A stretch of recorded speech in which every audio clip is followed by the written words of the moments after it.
Record. There's some nice, tasty green levels. Some crunchy levels. Oh yeah, that level's crunchy. I'm gonna start using that now. Whenever I get around to making something again. Ask the sound guy, how are the levels? They're good. Are they crunchy? I don't want soggy levels.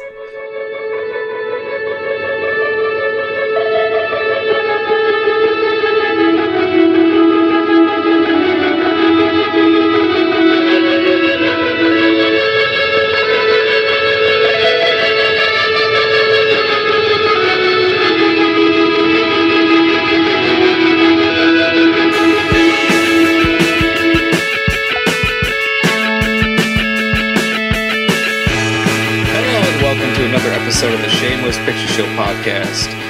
My name is Michael Byers, and with me, as always, is one of the few men to traverse the Forbidden Zone. That is, until his breed made a desert of it, ages ago. Nick Richards! I tripped myself up for a second there because I didn't write my own name, because if I don't write everyone's names, I forget them. And I wrote dessert. Nice! Yeah. But before that sounds we get to delicious. I'm sure it is. Before we get to our main topic, it's worth mentioning that we horror fans have lost another legend of the genre. Hello? On August 26th, we lost Tobe Hooper, best known for his film The Texas Chainsaw Massacre. Tobe was a fascinating filmmaker with a very blue-collar, laid-back sensibility to his work, but wasn't afraid to make you scream. Often imitated but never replicated, Hooper was a political filmmaker to the bone and tried to find something to say in each of his films, but also wasn't afraid to have fun and lampoon his own work.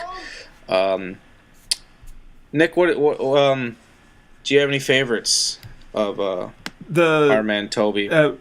After his passing, I kind of looked over his filmography a bit, and I have not seen a whole lot of it. The two that really stand... obviously Texas Chainsaw Massacre stands out. I also... You know what?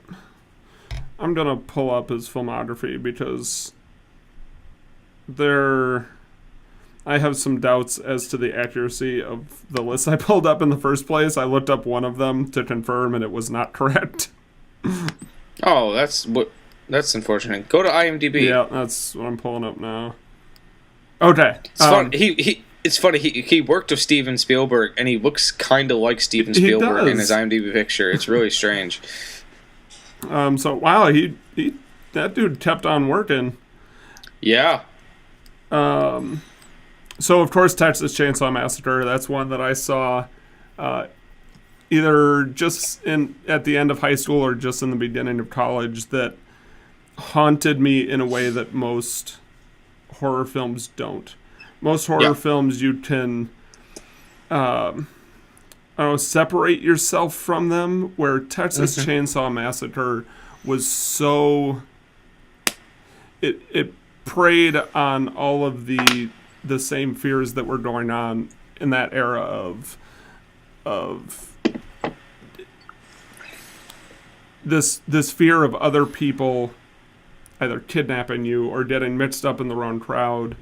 There wasn't a lot of magic to it. There wasn't a lot of supernatural essence to it. It was just scary in a way that there is precedent for in our culture. No, exactly. Like he was going for this sense of gritty realism, and I like the fact that he shot it very much in a documentary style, in a way, of light handheld cameras. Cinema verite style, if I want to bring up my pretentious film school roots. And that's what I was saying, about how he's often imitated, is, people got such a guttural reaction for Texas Chainsaw Massacre that there's been filmmakers who have strived their lives trying to create something that makes someone else feel the way they felt about that film. And I don't know how true this story is. I have not checked my facts on this one. This is just the story I always heard, and but it's one that I like, is that Tobe Hooper never considered that film to be a horror film. He thought it was a comedy. And like I said, don't quote me on any of this story I've heard, is that he also thought He tried to get a G rating for that film. Had he taken a severe blow to the head recently? Well, his point was there's no blood in the film. Yeah. It's all of the mind. Like, I don't know if that's true if he actually viewed it as a comedy, but it's like, my point is that there's filmmakers out there trying to replicate the feeling of Texas Chainsaw Massacre, and he wasn't even trying to make something intense and guttural. He thought it was a comedy. No one got it. So when he got a chance to make Texas Chainsaw Massacre 2, he just ran with it and made a straight up weird comedy. And it's one of the reasons I love that film so much. Yeah. Both of them. And then to contrast against that, the other one that has impacted me that I've seen of his is Poltergeist, which had a very different tone to it. It's in terms of that gritty realism, like Poltergeist is the antithesis of that. That one is very supernatural, very traditional of the horror films that I grew up on. Well, there is a reason for that. Why it's so different. It's because, and this is no longer a secret, Tobe Hooper didn't direct that film. What? No, Steven Spielberg directed that film. Tobe Hooper had his input. Hold on, I'm trying to find the name of the, hold on, this is all just going to be dead air for a second because I'm trying to find the name of the interview that I listened to that confirmed this. This dead air is brought to you by Milligan's Air. I'm just going to cut all this out because I feel like a name will be important to this. Hold on. Do you like breathing? We all do. But when I breathe the best air. Milligan's Quality Air. John Leonetti,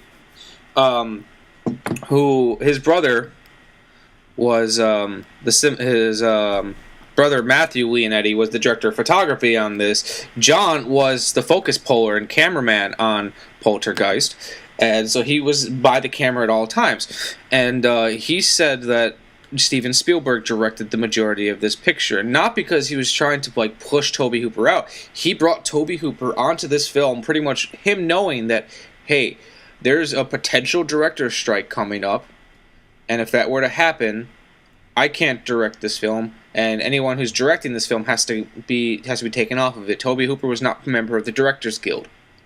Okay. So he brought him on and said, you know, I'm bringing you on for this reason, but that's not to say he didn't have his input. You know, he had ideas. He brought things to the table, but the large part of that film's vibe and tone came from Spielberg. Huh, that's interesting.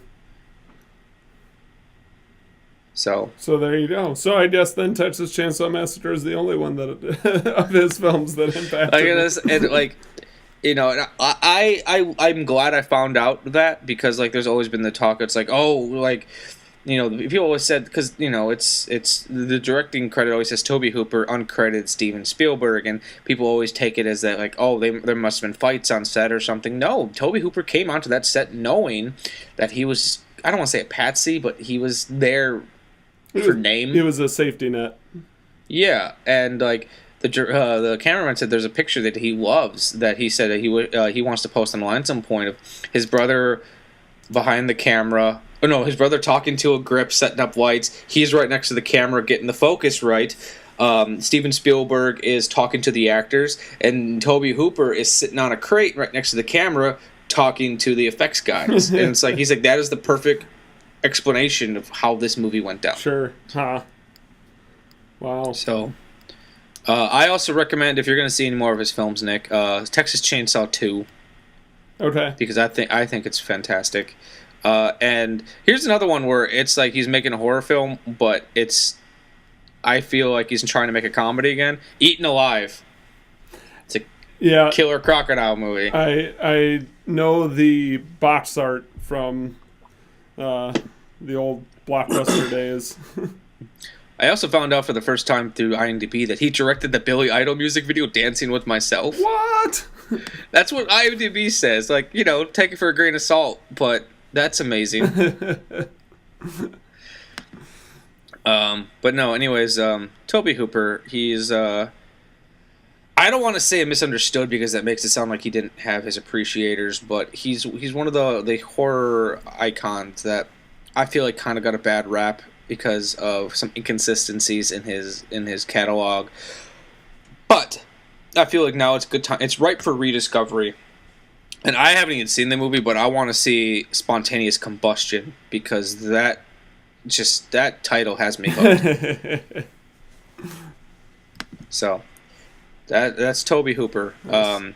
So Nick, if you add anything to your Shamelist, have it be Texas Chainsaw Massacre 2. I will add it promptly. But on to the main topic of today's episode. We will be discussing the classic 60s sci-fi epic Planet of the Apes. I don't know why I stressed it that way. I just felt like it made it more dramatic. Apes! Planet of the Apes, based on the book by Pierre Boulle, was written by Rod Serling and Michael Wilson, directed by Franklin F. Schaffner. The film tells the story of Taylor and his group of exploratory astronauts that fall victim to a terrible crash as their spacecraft comes pummeling down into the water of an unknown planet in an unknown solar system. While trying to get the lay of the land and figure out where they are, Taylor and company eventually discover a group of primitive, mute humans. But things get crazy in a hurry because before these astronauts can get comfortable, they're hunted on horseback by apes. Taylor discovers he's landed on a planet ruled and overrun by simian creatures. The film would go on to spawn countless sequels, 2 television shows, and more merchandising than one could ever want. It's gone on to be considered one of the greatest science fiction films ever made and still has legions of fans today, especially after the high-budget prequel films Dawn, Rise, and War for the Planet of the Apes. The original film stars Charlton Heston, Roddy McDowall, Kim Hunter, Maurice Evans, and Linda Harrison. Can't help thinking that somewhere in the universe there has to be something better than man. Has to be. The words are Charlton Heston's. Get out a last signal to Earth that we've landed!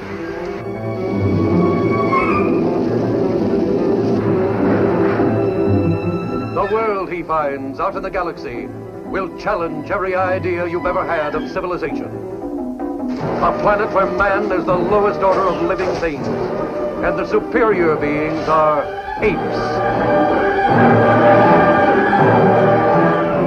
They build the cities, make the laws, the gods, and control the guns that hunt a race of lowly, terrified humans who run wild in the jungles, are caged in the prisons, and stuffed in the museums. 20th Century Fox transforms the motion picture screen into Planet of the Apes. Pierre Boulle's finest novel since Bridge on the River Kwai. The world gone insane. An upside-down civilization that could not be real. Yes, a world of madness and terror. Man has no understanding. He can be taught a few simple tricks, nothing more. You did it. You cut up his brain, you bloody baboon! It's a madhouse! It's a madhouse! A madhouse! A madhouse! But it did not end here. It ended in an episode so unpredictable, so shocking, it made the horror which preceded it seem calm and gentle as a summer's night. A great many people worked long and hard to answer the question of what a civilization would be like where the evolutionary process had been reversed and apes were the superior species. Hundreds of technicians and the largest number of makeup artists ever assembled assisted the producers, the writers, the director, and the cast. Dr. Cornelius, Roddy McDowall. Dr. Zira is played by Kim Hunter. Dr. Zayas is portrayed by Maurice Evans. And Nova by Linda Harrison. Now the tribunal has placed you in my custody for final disposition. You realize what that means? No. Emasculation to begin with. Then experimental surgery on the speech centers, on the brain. Eventually a kind of living death. Planet of the Apes, beyond your wildest dreams. So, Nick, this one's on your Shamelist Yes, this week. it was, and I'm sorry, I'm doing a bit of frantic Googling right now. You said this was written in part by Rod Serling? Yes. I did not know that. Yeah. The original draft was written by Rod Serling. He came up with that iconic ending. The budget was too high with his version. So they actually got Michael Wilson, who was a blacklisted Hollywood screenwriter, to come in and finish it up. What I find particularly interesting about that is during the entire first half of the film... I noticed your face when I said that, too. That was kind of... The first half of the film, I'm like, this is a very specific episode of The Twilight Zone. I shot an arrow into the air. It's a riff on a poem, I believe, and it landed I know not where, about oh my eye! A crew that goes off. Yeah, it's a dumb joke. It found its mark.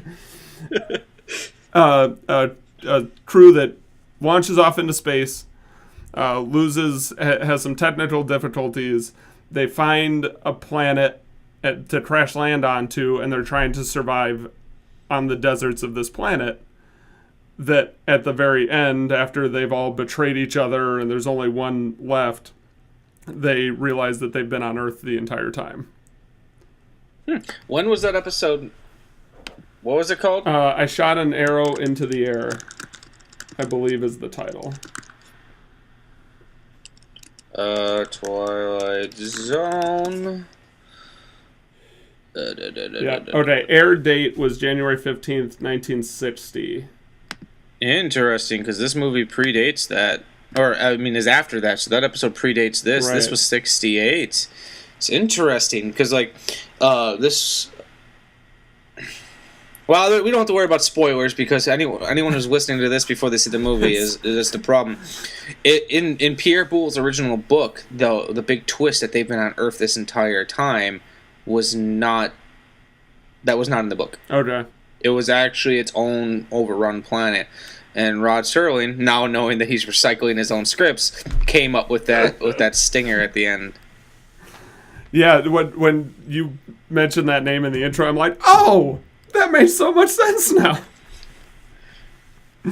Yeah, he wrote his original version, and like his version of Planet of the Apes was very technologically advanced, and everything, and they just thought, like, because no one knew this film was going to work.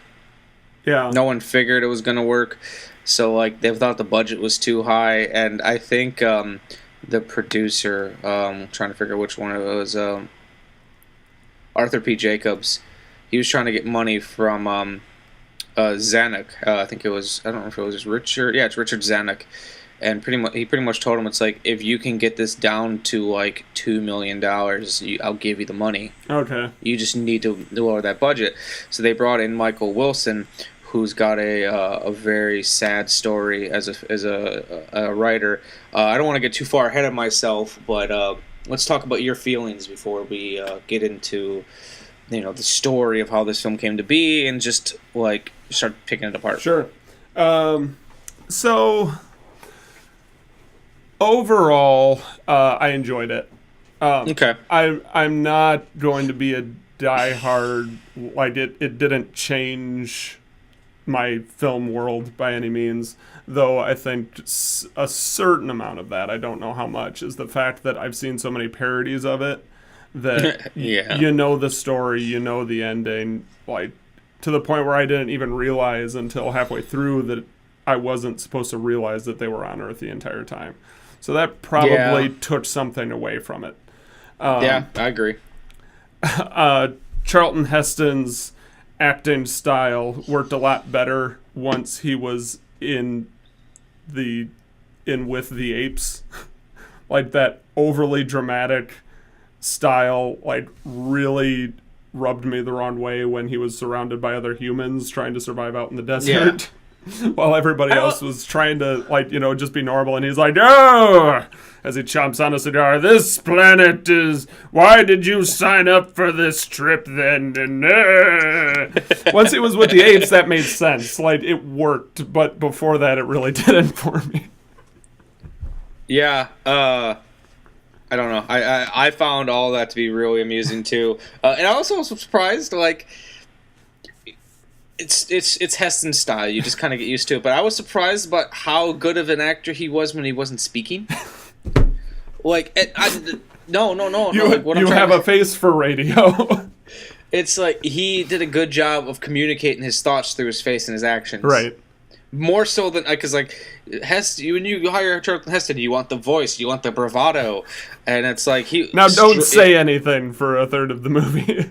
I don't know. I thought it was like, wow, he's better silent than I would have given him credit for. Sure. Well, I'm sure that kind of more stage style of acting benefited him because he was able to emote more without words. Yeah. I'm also amused, too, real quick talking about Charlton Heston, because like I always thought this movie and the Omega Man have a really strange, like, liberal bent to it. Right. Where, like, my favorite line in this movie is at the end, where he's like, don't trust anyone over 30. And he's like, wave those flags of discontent. And he's like, you know, talking about, like, just, you know, stick it to the man. And then, like, I had to look, it's like, because I know, the Charlton Heston I know is, like, the Republican conservative leader who created the NRA. And I was like, that doesn't seem like, because Omega Man, he was like, he's sitting in a theater watching Woodstock and goes, it was a different time then. And I was like, that doesn't seem right. And I looked it up. He was a Democratic civil rights guy in the 60s, but later became a Republican. I was like, okay, that makes more sense. Our theory, I watched it with some friends, and so our theory watching it is that this movie made him realize that the government was trying to take his guns and he was no longer able to protect himself from the upcoming ape rebellion. And so that is why maybe he had a stroke early on at some point and he's like, wait a minute, the apes are coming. You people don't know. I was there. I saw it. We need our guns. I also love that, like, he's like, don't trust anyone over 30. And it's like, you're what, like, 40 or something? Like, how old are you, Charlton Heston? Maybe that's why he knows that they shouldn't be trusted. Yeah. Like, let's do some quick math. I'm curious how old he was. I'm gonna do some quick math. Because now I'm curious by this. This dead air is brought to you by Shenanigans Air. Don't trust Milligan's Air. Their air sucks. He was 45 when he made this movie. He was born in 1923. We all know that men can play characters, like, as young as 8. Since now we're just talking about Charlton Heston and everything that became just him, I also love that, like, near the end of the movie, he wouldn't go anywhere without Nova. And he's like, if she's the only half decent looking woman on this planet, she's mine. Yeah, I had a real, as being as much of a feminist as I can as a dude, I really try. I had a real problem with that entire Nova storyline. Like, I also had a problem that the only woman that could speak that wasn't an ape died before she even had a line. Yeah, totally. And died from, like, extreme old age instantly. Look at how shriveled up she is. No man will want her.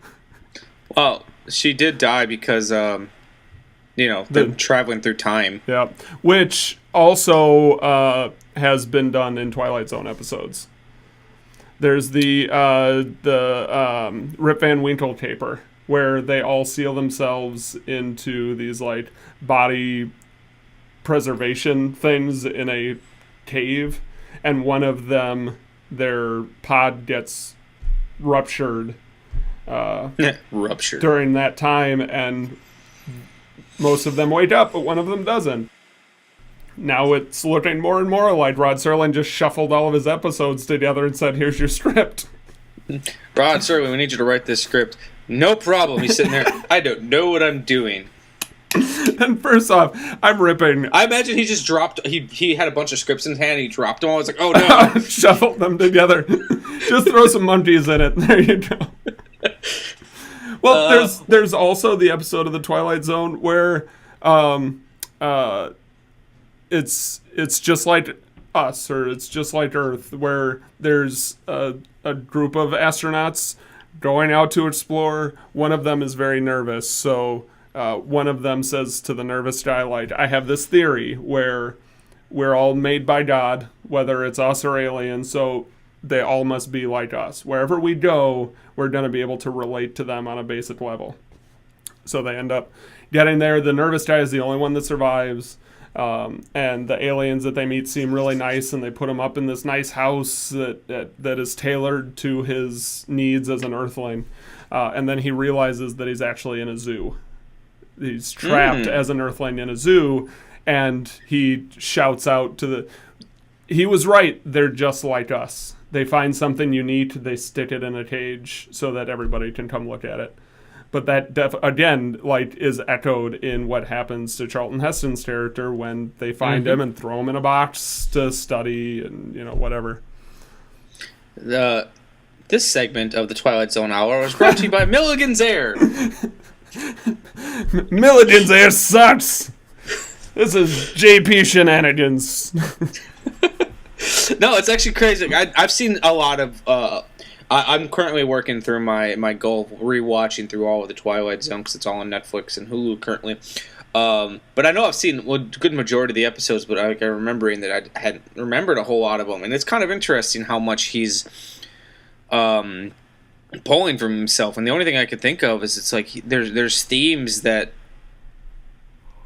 he really wanted to get out. Sure. And, thought, well, while the Twilight Zone was one of the most popular TV shows of all time, he thought, well, here's my chance to get more, say what I'm trying to say on a bigger scale. Right. I also know that Rod Serling had a real problem with commercials and commercial breaks.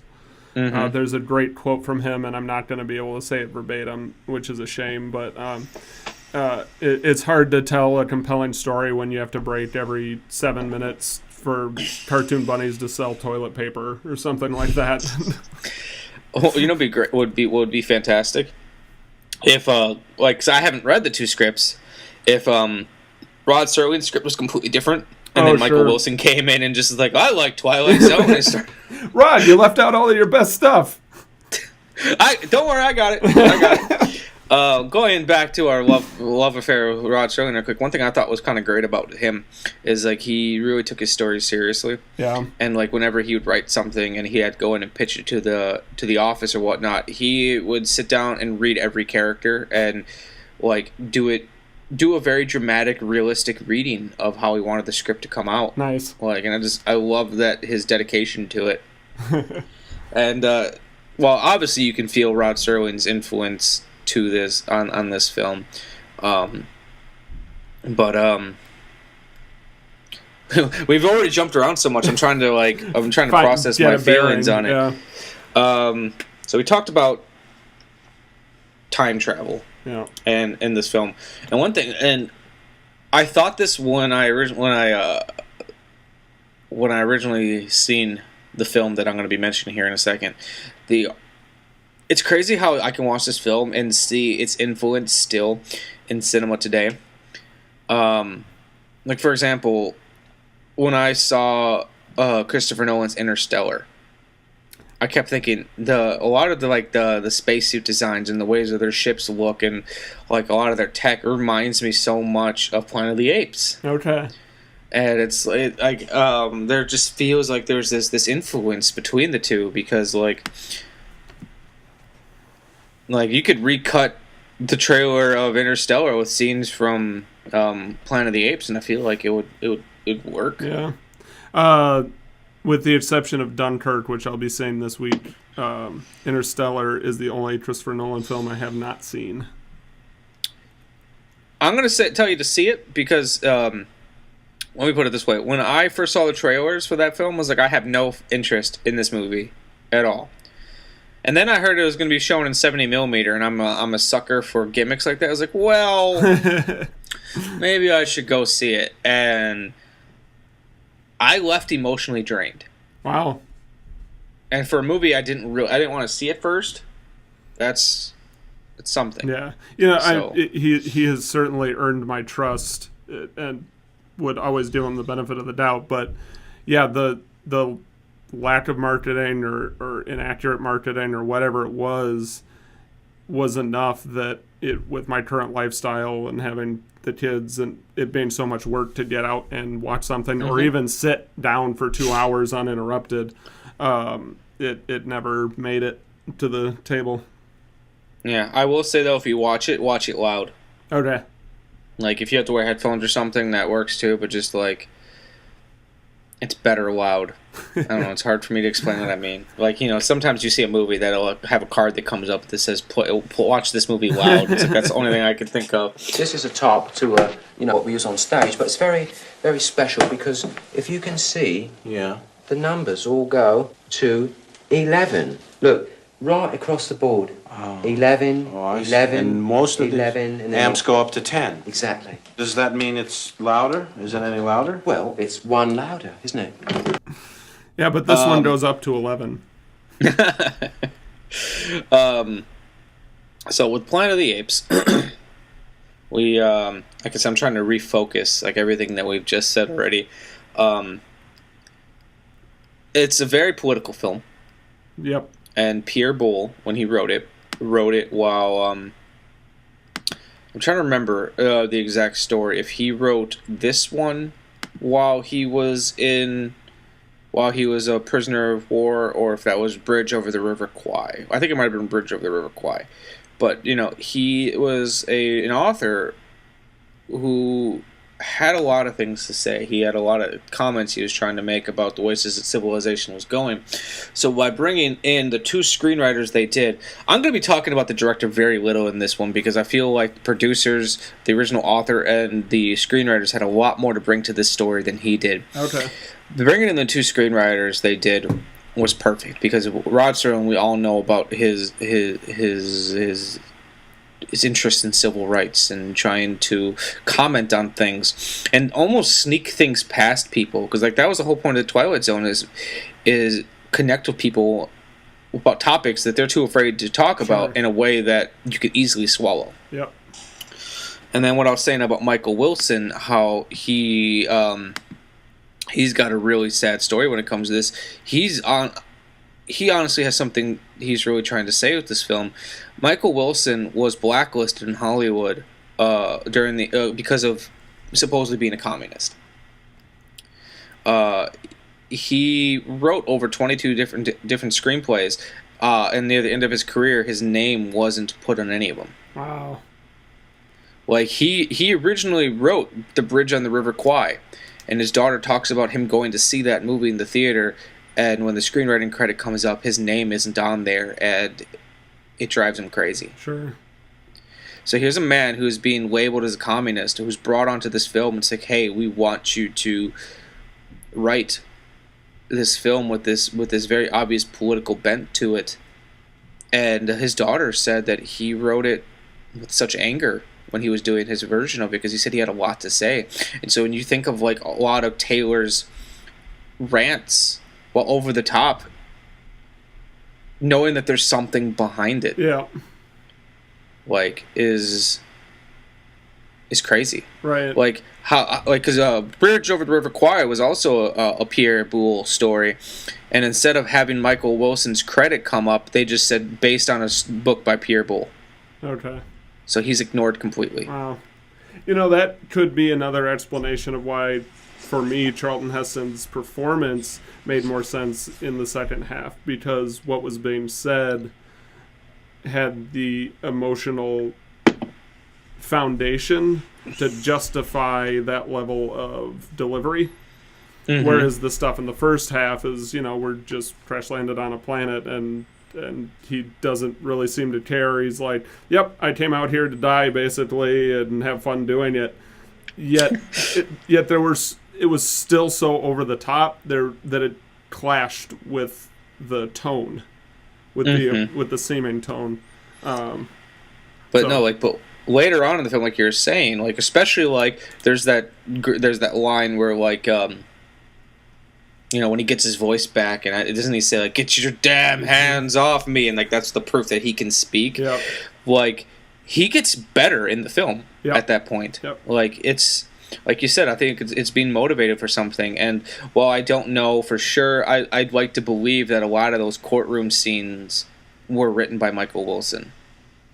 Because he had to go to court to prove that he wasn't a communist and all that other stuff. It's like, pretty much being on trial for something, that they're claiming you're doing, and there's no proof behind it, and they're just going off of fear and what they believe to be true. Well, we all know communists are evil, and we think you're evil, therefore you're a communist. Yeah. Communists are evil. We know you're evil because, hell, look at you. So you must be a communist. And like Taylor was speaking, and he was trying to prove that this is all happening. And like, what did they keep saying? Oh, you were made in a laboratory, or you're just an anomaly. Yep. And to find out in the long run, and this is like, for me, this like rewatching the film now, this reveal is more impactful than the fact that they're still on Earth, was the fact that Dr. Zaius this entire time knew that everything Taylor was saying is true. Right. Yep. He just didn't want that information to get out, and he's going to cover it any way possible. Yep.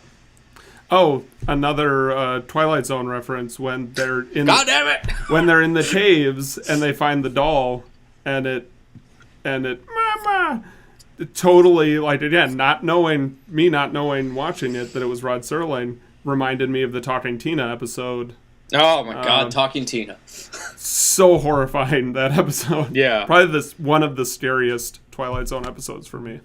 But no, after knowing Rod Serling's work, and knowing, well, I have seen some of the films that Michael Wilson's written, but I feel like his story as a person is far more interesting.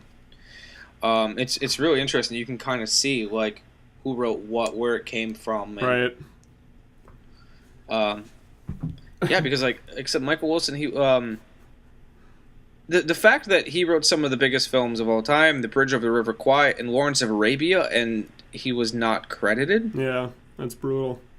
Like, yeah, he got paid and everything for it, but like, you want to be credited. People don't get into writing for the money.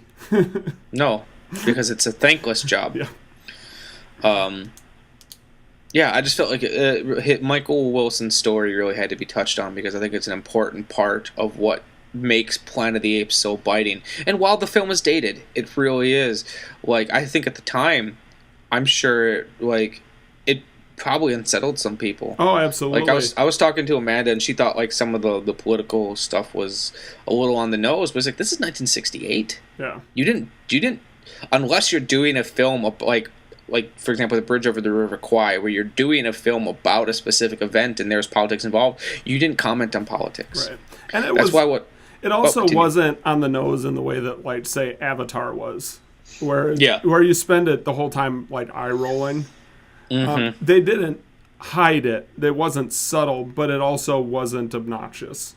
Yeah, I think that my money. I think the newer films do a better job of it being a little more subtle. At least in the and then it gets more overt as the series goes on. Sure, but and there are times where you don't want subtlety in your message, and I think it worked in this case. No, I completely agree, and so like I said, I feel like the producers and the screenwriter are really who to thank for the success of this film. Nothing against Franklin J. Schaffner, it's just like, because he directed the movie Patton. And Papillion, so he's got experience with this idea of war and everything. I just feel like a lot of the commentary came from the screenwriters and the original author and the producer who wanted to make this movie, who took a chance on it. And here we have this pretty, in a lot of ways, heavy political film that goes on to become huge and spawns toys and series and more movies. Yeah. And actually the next one, Beneath the Planet of the Apes, is one I really like. I actually, from an entertainment level, like it better than the original. Okay. And it's crazy because like most people contribute Star Wars with being the film that started the merchandising boom, but no, Planet of the Apes was huge. So Nice. yeah, that was a lot of ranting, a lot of ranting. It was good stuff, though. Yeah. So I'm gonna go over my notes. Like this episode already feels kind of weird and disjointed, but you know. And that's what we do best. Yeah, we kind of already talked about because of us talking about Charlton Heston. The Taylor's kind of a jack. Yeah. He's Hey, very unsympathetic. here, human, take this woman. You like women, don't you? Yes, I shall claim it as my own. And like you were saying before, like when they crash landed, you know, here are these two other scientists who are having, you know, they just watched one of their friends die. They've been in space for months, so they've all got to know each other. They were kind of freaking out, thinking they're never going to see home ever again. And he's like, "Well, you agreed to come on this trip." Crunch on his. I didn't know what sound a stogie would make when you bite into it. So it went crunch. Well, it's for that crunchy audio that you want. Yeah, I like that crunch. I think that might have been a joke off air. So I don't know if anyone got that joke. Even if it was on air, most people don't get my jokes. Yeah. That was a cut on me, not the listening audience. I did enjoy the one ape that was had clearly gone and like confiscated his cigar that. Yeah. and brought up all kinds of amazing imagery of chimpanzees on tricycles with a stogie and a fez or something that Yeah. made me giggle. Yeah, and actually, I wrote down some of Charlton Heston's weirder or just more over the top or whatever lines. My favorite being, "It's a madhouse." And then my favorite line of his other than "Don't trust anyone over 30" is Charlton Heston trying to be deep and philosophical. Lots of women, lots of love making, but no love. oh, Charlie. Oh, you're so deep, Chuck. My body is ready. And then he mentions at one point the woman on this spacecraft, I don't remember what her name is precious cargo. And that they would repopulate with his hot, eager help. Let that sink in. Yeah, that's objectification 101. Uh-huh.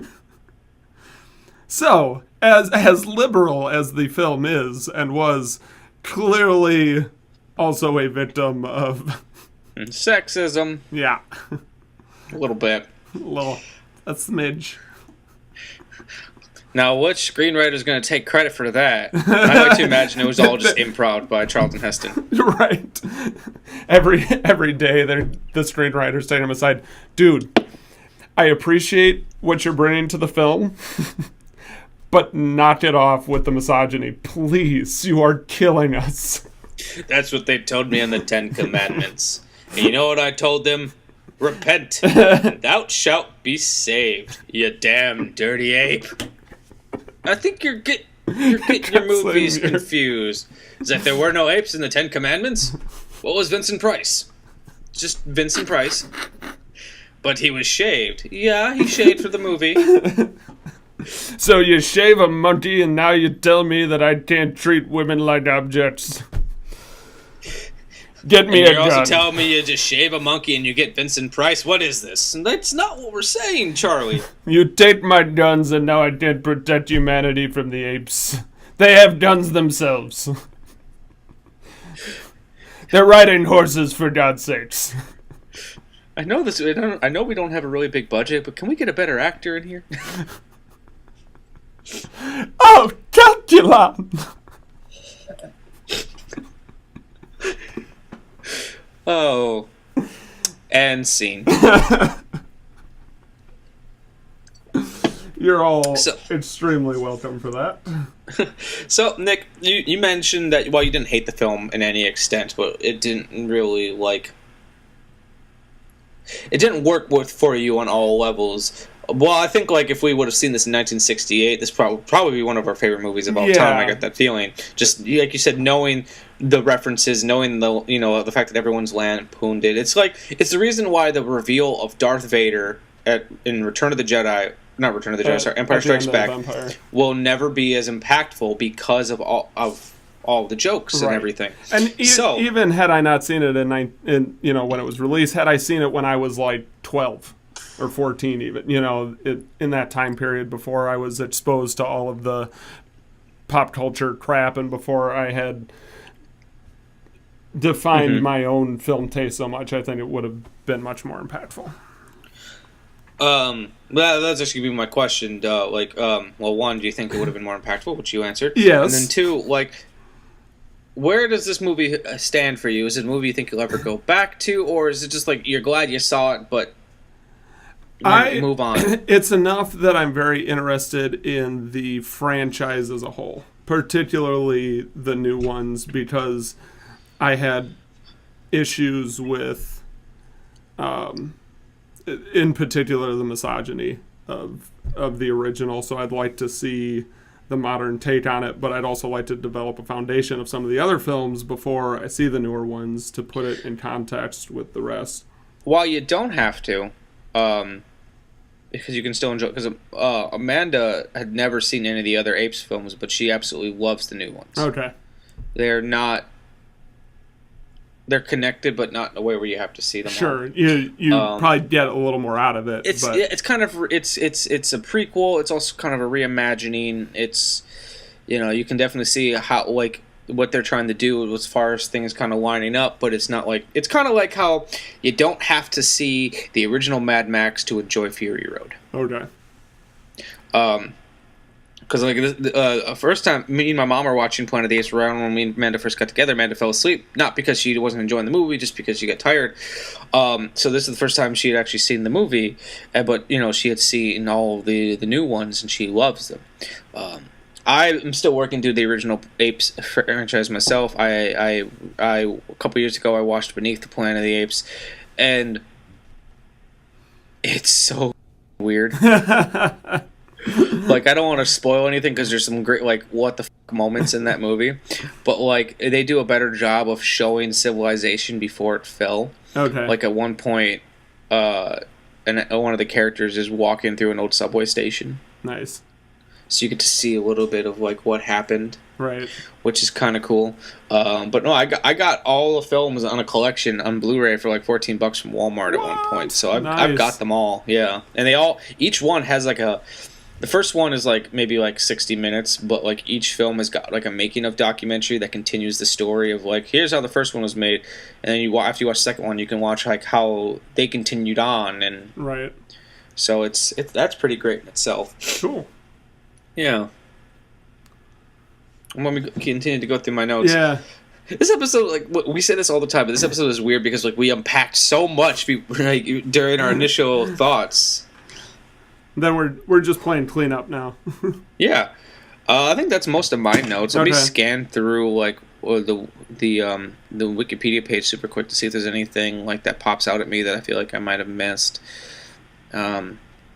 I can't say the character Dr. Zaius without thinking of that joke from The Simpsons. Dr. Where Zaius, Dr. Zaius, Dr. Zaius, Dr. Zaius, Dr. Zaius. Exactly. It just has to happen. And there's that amazing line from that episode of The Simpsons too, where he's like, "I hate every ape I see, from chimpanzee to chimpanzee."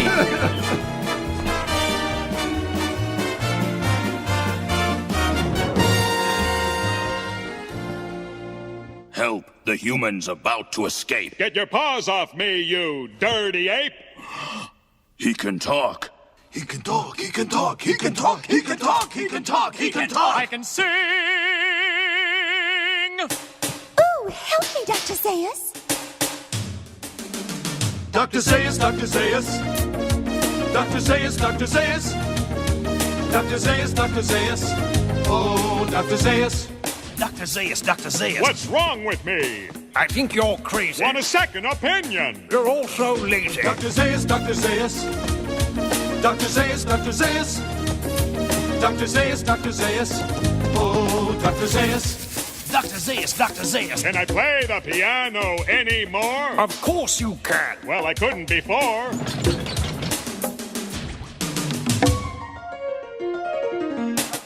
This play has everything. Oh, I love legitimate theater.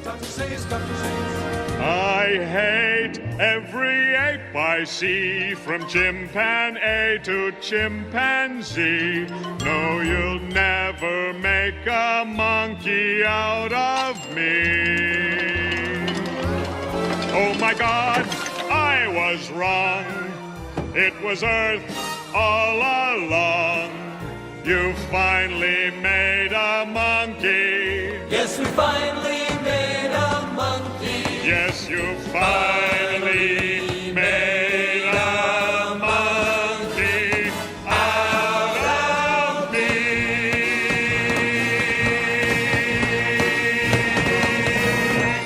I love you, Dr. Zaius. And then, like, I never realized that, like, until that episode, that Troy McClure is totally Charlton Heston. Yeah, right. Yep. Which is great. One thing I wanted to talk about was just some of the music and the way the movie is shot. The movie is just a really well shot movie. It's the opening sequence was really fascinating. With them traversing through the Forbidden Zone the thing more in particular, the spaceship crash. Oh, yeah. I would be very interested to see what kind of camera rig that was and how they shot it, because there was a strange, like, bend to each shot where one side would kind of stretch and then the rest of it would follow behind it. So there was clearly some kind of a extreme fisheye, but one that did not encompass the entirety of the shot. Yeah, it was really interesting too. I completely agree. And then, like, just all the sequence of them traversing through the canyons of the Forbidden Zone. Like, obviously you can't see stuff like that without thinking of like a Western or something. Well, like, it's that whole sequence was straight out of I Shot an Arrow into the Air. That was the majority of that episode, was them traversing I believe it's shot in the Badlands. I don't remember that episode very well, so I definitely want to go check that out. But like, I also love take a little cutout of Charlton Heston's face and like tape it to your TV, and then you got the first 15 minutes of Planet of the Apes. Nice. I also love that, like, they shot this in Panavision, very wide screen. Yeah. It really showed off those massive vistas. But I will say, that very nice widescreen photography did not do the film any justice later on when they're in Ape City. Yeah. Because some of those sets do not look very good. Like, anytime they're outside or in the wilderness, it looks fantastic. Right. But some of those sets, not my favorite. It felt like a special episode of a TV series from that era.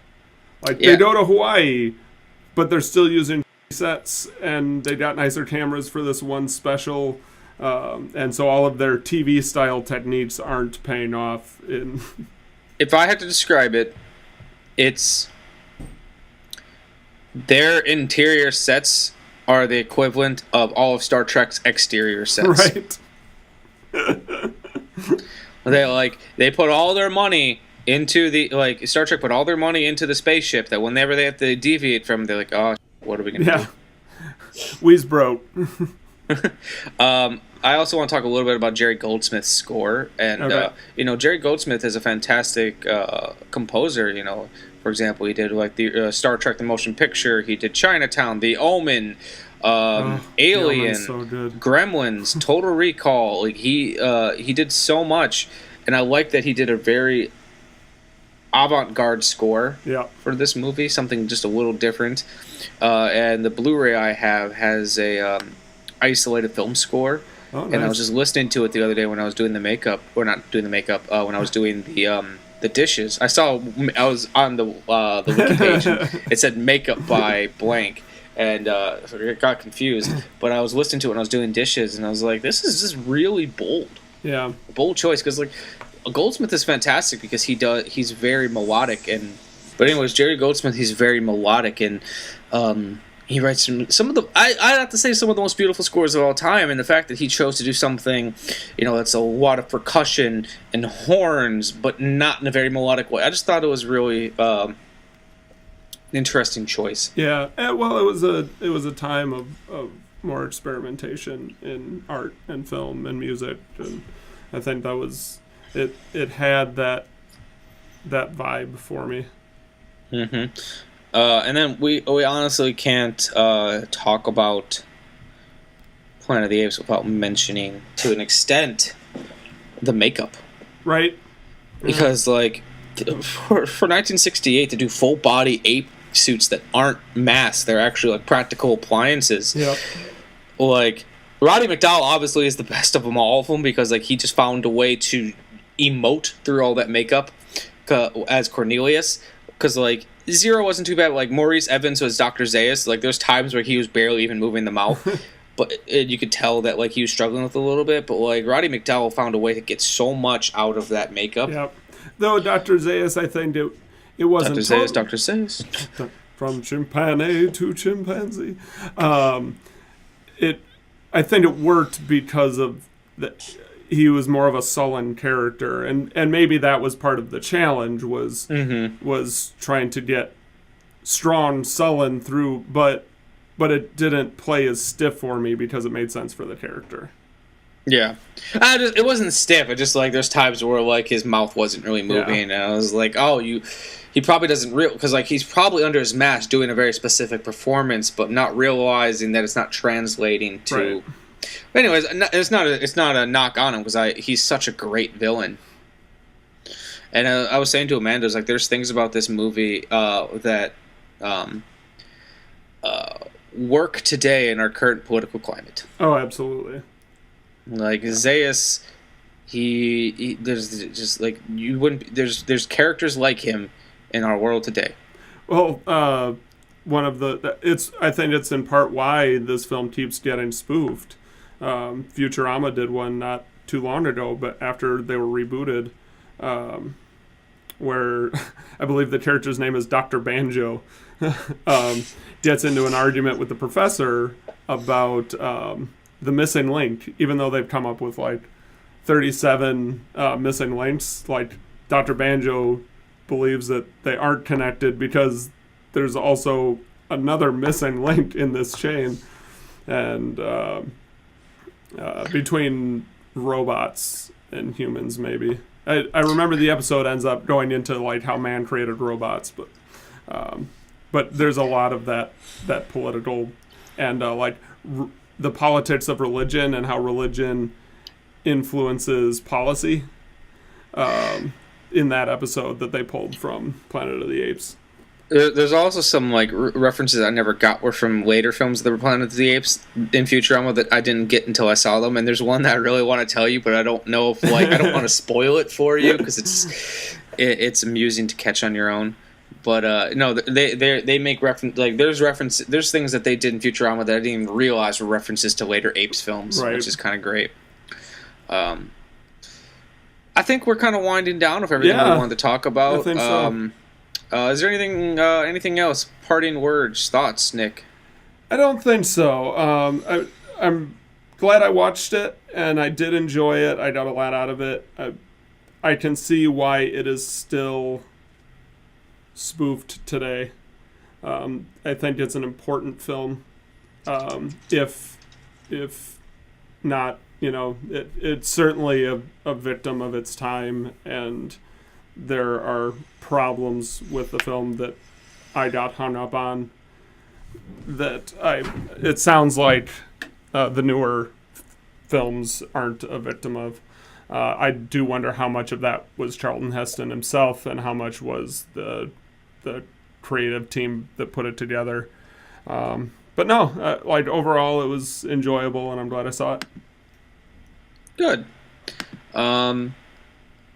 I think that might be everything. Yeah. So, do we have one for next episode? I think we do. You mentioned Dark City. Okay, that. Then we're on the same page. Yeah. Though we could go Tobe Hooper film as well. Yeah, do you have one you'd want? Well, I guess it would be off my Shameless this time, right? Like, Yeah. I guess going off of that. I don't know what I could find. I am fine doing. Sorry, I got distracted with something for a second. I am fine doing Dark City if you want to. I feel like I shouldn't have a hard time finding it. Yeah. I'm particularly stoked about Dark City, so I think we'll stick with that. Perfect. Cool. Then I guess it's Dark City for our next episode. Woo! I still have not written any sort of outro to this show. Eventually I will. I kind of liked our thing where we just stammer around for 10 minutes and eventually just click, record, stop. Yeah, pretty much. Oh, before we end, I thought I would mention this. I realized, that I like silent films, but I haven't seen a whole lot of them since I've been out of film school. So I decided, there's quite a few of them still on YouTube. So I decided the other day to watch one that I've been missing, and I watched Buster Keaton's The General. Nice. And I just have to say, this, like, the more and more I watch of Buster Keaton, the more and more I love him, and just realize this man's a f***ing genius. And, like, he's so... The things that he does, and, like, doesn't use stunt doubles, does all of his own practical effects in camera, like, doesn't cut away, like... He's a madman. He's a mad genius. And while I know there's a lot of times people will prefer Chaplin over him, I just feel like, for my money, Buster Keaton's the man. Nice. So, The General is on YouTube. You can watch it there. It's like an action-adventure silent film from 1926. So if you for our listeners, if you don't like silent films, I'd say give them a shot. Like, I personally think Sherlock Jr. is his masterpiece for my money, and that'd be a great place to start. But, like, there's a lot you could learn still from these old movies. Yeah. Especially if you're a fan of Wes Anderson, because this guy, you could tell that he really loves Buster Keaton, because he's taken a lot from his films. Not in a bad way, just paying tribute to. Nice. I rewatched The Never-Ending Story recently. No, he's a rock biter. A rock biter?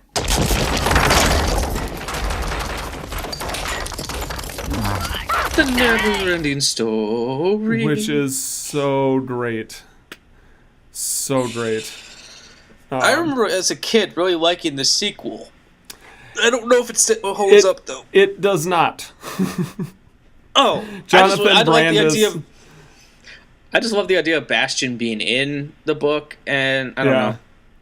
And then wasn't the third one that had Jack Black reading the book? That was funny. I was not aware of a third one. It was like one of Jack Black's first roles, and he was like a bully and everything, and like he was picking on Bastion. How can something that's happening right now be in this book? And Bastion got sucked into the book again, and he's reading from the Never-Ending Story as it's going on, and there's a great scene where like it cuts to Jack Black reading. He's like, and in this moment, Bastion didn't know if he'd live or die, and he just looks up slowly as there's a thunder crack, as you're seeing like he actually cares about this kid.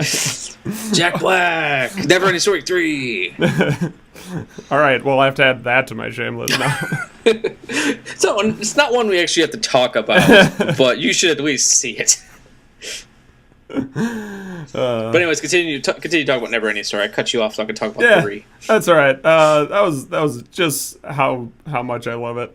I am 100% sure that at some point in the not too distant future, I will end up with an orange symbol tattoo. That'd be cool. It's prime time for me to rewatch Never-Ending Story. It's been a couple years. I remember I was still in college, and I bought a DVD 2-pack of 1 and 2, and I remember watching 1 and thinking, oh, this was great. And I never got around back to 2. But I just remember like just bold set designs and character design and music, and that the kids can act, man. It's also impressive too, because like here's a fully fleshed world, and while it is based on a book, right? Yeah. you don't normally see like set design and character design and everything so good. That's not from something a little more established. Right. There's the going back to the kid's acting ability, the sequence where Artex sinks in the swamps of sadness. And anyone who has seen that movie, like you mentioned the Never-Ending Story, and they start tearing up over this kid losing his horse and best friend. They don't really establish a relationship between him and his horse leading up to that point. They don't spend a lot of time on it. It is Atreyu's delivery in that scene that sells it 100%. You believe without a shadow of a doubt that kid is losing his best friend in that swamp. Yeah. He doesn't overdo it to its detriment. He gives it the emotional energy it deserves without it becoming over the top. And it is heartbreaking. I'm gonna call it now that kid who played Artex. Atreyu. Oh, sorry, got him backwards. Yeah. It's been a couple years. Leave me alone. The kid that played Atreyu. I didn't know a kid played a horse. He's a great actor. Can't use cows. Gotta paint horses. I got a feeling that kid could act circles around our boy Chuck Heston. Yeah. A monkey could add. Sorry, I'm being too mean to Charlton Heston. I'm now thinking, like, remember in Zoolander how they had like their dance off or their walk off? Yep. I don't even know what the movie would be about. I guess it'd have to be about actors. I'd want to see some sort of competition where it's an act off. Well, yeah, where two characters have to do competitive acting. I apologize for my 27th reference to Futurama in this episode, but they have that where Calculon is facing off against that character. He was just in the one episode. He had to wear a bag over his head because he fed off of attention. Yeah. And he had a separate ego that was like a weird mushroom dog.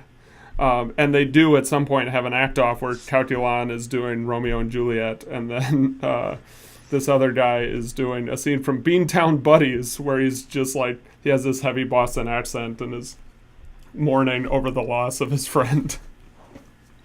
Like Futurama, there's that episode of South Park where Butters is talking, like he's coming up with all these ways to rule the world, and his sidekick is like, "Oh, the Simpsons already did that." He's like, "But the Simpsons have done everything." That's Futurama for sci-fi, right? Yep, absolutely. Oh, Futurama did that already. And anything with politics, South Park's got that covered. Well, there's no new ideas. Those three shows ruined everything for everyone. And Twilight Zone already did everything that Rod Serling did later. Yep. No new ideas. Rod Serling is such a 156 trick pony. Like, seriously, come up with an original idea, Rod. Come on, Rod. Do something different, Rod. Serling. I don't have an end to this joke. Yeah, I'm just gonna exit this segment. I think that was the end. So next time we will watch Dark City. Yup. We will try and be nicer to both Charlton Heston and Rod Serling, though Rod Serling clearly deserves it, while Charlton Heston does not. I still have been trying to figure out a way to get Eddie Munster on this show. I don't know if he... I'm seriously considering just emailing him or his manager and seeing what happens. Seriously. Like, and it's not... I'm just going to pitch straight to him. It's like, maybe it'll be a slight interview, but it's like, really? We just want to talk to him about movies. Like, he can pick a movie he hasn't seen, or pick a movie for us that he doesn't think we've seen. And by Eddie Munster, you mean Milo, right? Yes. I just want to be real clear about that. By the way, I was walking through the back rooms at Target. I should elaborate for all the listeners. I currently work at Target. So I wasn't just hanging out back there. just snuck in the back. And I walked past the electronics area, and they were like unloading new books. And what book was on top? Phantom Tobe. Yep. And I was like, hey, they're putting it on the shelves. Nick would love this. And then I was like, oh, Nick. Did you swoon? A little bit. Someone had to catch me and everything. And then they're like, "Oh, he's heavy. Let's just drop him." The beard adds 20 pounds. It does, but it slims me on camera. So next week, Dark City. This is worth mentioning. Well, by the time this episode is released, so this coming Thursday, being August 14th, for anyone, who's listening to this in Wisconsin, the Avalon Theater in Bayview is doing a Tobe Hooper double feature. Ooh, nice. $5 per movie. But it's one of the only times you're going to see on the big screen a double feature of Texas Chainsaw Massacre 1 and Texas Chainsaw Massacre 2. I don't know how often Texas Chainsaw Massacre 2 plays. Like I wouldn't be surprised if it hadn't played since 1985. Texas Chainsaw Massacre 1 plays pretty regularly. However, they've got the new 4K remaster they did a couple years ago, so it's going to look fantastic. But seriously, everyone who's listening, come support Texas Chainsaw Massacre 2, because if we support the deep cuts, these places will start programming them more. Nice. Because like when the Avalon did a thing, it's like, oh, what movie would you like to see? And everyone's voting Texas Chainsaw Massacre 1 or Poltergeist, Texas Chainsaw Massacre 1 or Poltergeist. And I was like, well, those are great films. They play everywhere, and they will play again. Let's pick something a little more deep from his... And that plays into the whole, like, people complaining about the movies that are coming out nowadays. Like, and that's bad producing. That they're telling us what we want to see. Well, you know what? Support the things that aren't that.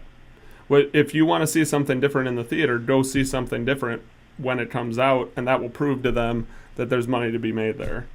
Yeah. It's our fault. Like, both Texas Chainsaw 1 and Poltergeist are great films, but I really want Texas Chainsaw 2 to have a big audience, so that way they'll book stuff like this more often. Yep.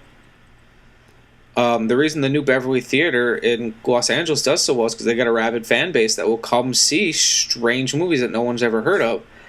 You know, if you're only going to come support the most popular choice, then we're not going to get nice things. Right. This is why we can't have nice things. Like they're doing like polls for what they want to do this Halloween, and I said, instead of doing John Carpenter's original Halloween, show Halloween 3. Because it never plays. I love Halloween 3. I do too. It is so great. Yes, it is separate from the franchise. I understand that. But it is still a great cornball, like, horror movie that is still actually scary. That 8 More Days Till Halloween song sticks in your head for 2 weeks after you watch it. It is beautiful. Silver Shamrock. Also, my wife just texted me and told me that I said the wrong date. It's September 14th, not August 14th.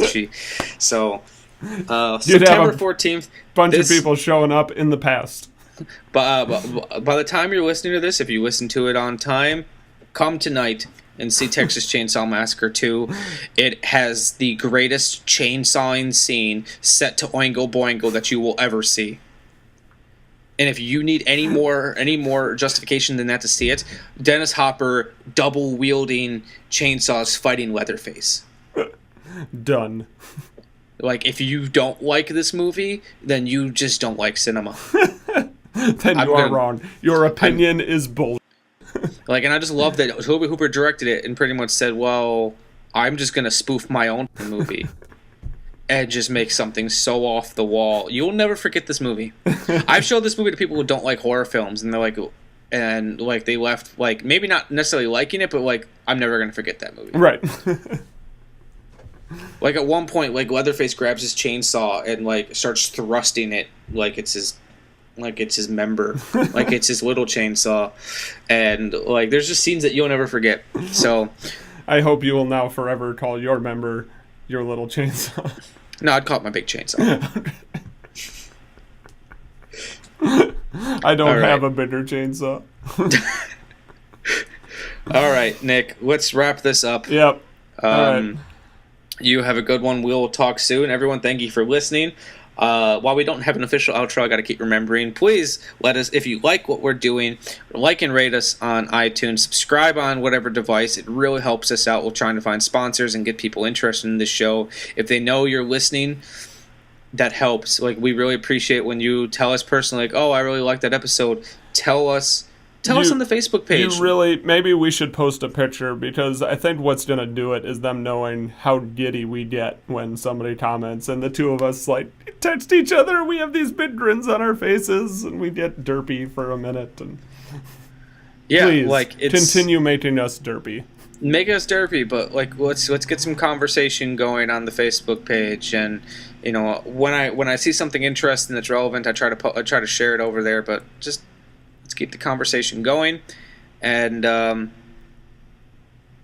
if you're ever listening and, like, you want to comment on one of if you saw a movie because of one of our episodes, record something. We'll play it. Like, I had a friend who'd never seen In the Mouth of Madness, but decided to because we talked about it. Yay. And that's awesome. So awesome. All right, Nick. Have a good one, buddy. You have a good one. Later. Bye.